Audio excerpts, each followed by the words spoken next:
20 მარტს ერთა ლიგის პლეი-ოფში სომხეთმა საქართველოს უმასპინძლა. მატჩი ანგარიშით 0-3 დასრულდა. პირველი გოლი გიორგი ქოჩორაშვილმა მიითვალა, რომელმაც ართმევაზე საოცრად ითამაშა, ბურთი გადასცა კიტეიშვილს, რომელმაც პასი კვლავ ქოჩორაშვილს გაუკეთა, ქოჩორაშვილმა კი გოლი იდეალურად დააგვირგვინა მარჯვენა ქვედა კუთხეში, ისე როგორც კაპიტან ამერიკას შეეფერება. მატჩის მეორე გოლის ავტორი გიორგი მიქაუტაძე გახდა.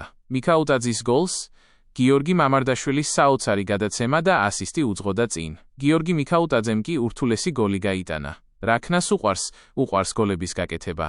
არც ისე რთული მისახვედრია და შემდეგი გოლიც ჟორჟმა მიითვალა, გიორგი ჩაკვეტაძის ასისტით.